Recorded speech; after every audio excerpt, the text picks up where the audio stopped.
আসসালামু আলাইকুম। অন্তর্বর্তীকালীন সরকার এখন আর নিরপেক্ষ নেই বলে মন্তব্য করেছেন জামায়াতের ইসলামের নায়েবে আমির সৈয়দ আব্দুল্লাহ মোহাম্মদ তাহের। অভিযোগ করে বলেন, নির্বাচন দিয়ে যেনতেনভাবে একটি দলকে ক্ষমতায় আনতে কাজ করছেন তারা, মানে সরকার। শুক্রবার ১৪ নভেম্বর প্রধান উপদেষ্টার ভাষণের প্রতিক্রিয়ায় মগবাজারের সমমনা ৮ দলের যৌথ সংবাদ সম্মেলনে এই অভিযোগ করেন তিনি।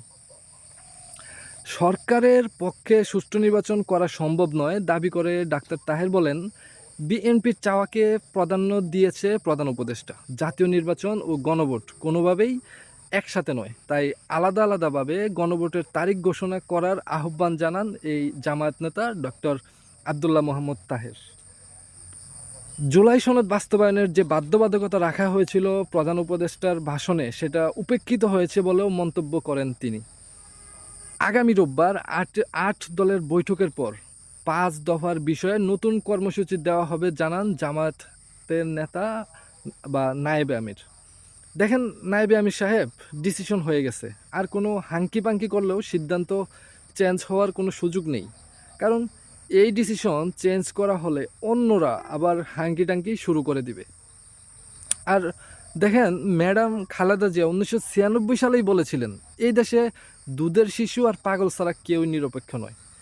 এই সরকার লন্ডনে যেদিন তারেক রহমানের সাথে দেখা করেছেন, সেই দিনেই তো তিনি বিক্রি হয়েছে।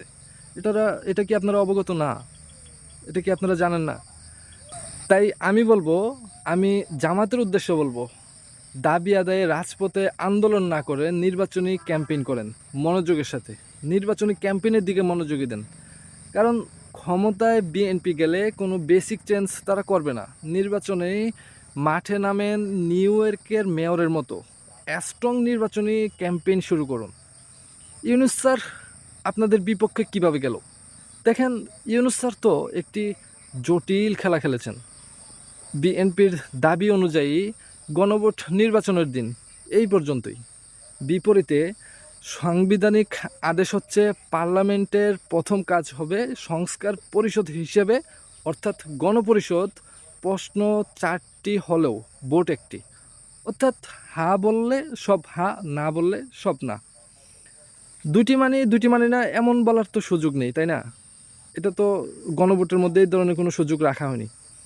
জামাত সহ ৮ দল যদি গণভোট একই দিনের বিষয়টি মেনেও নেয়, তবুও বিএনপি এখন মাইনকাট চিপায়। কারণ প্রথমত ৭২-এর সংবিধান অনেকাংশে এর মাধ্যমে বিলুপ্ত, যেটি তাদের প্রধান মনোবেদনার বিষয়।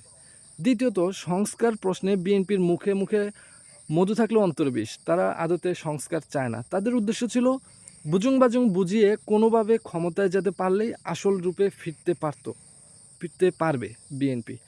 হাসিনার মতো সকাল বিকাল ৭২-এর সংবিধান দেখিয়ে বিরোধী দলগুলোকে মূলা জুলাতো, সেই রাস্তাটাও বন্ধ হবে মনে হচ্ছে। ফলে বিএনপির অলরেডি না ভোটের ক্যাম্পেইন শুরু করে দিয়েছে। অর্থাৎ এখন সব কিছু হচ্ছে হ্যাঁ জয় হওয়ার উপর নির্ভর করছে আর নার উপর নির্ভর করছে।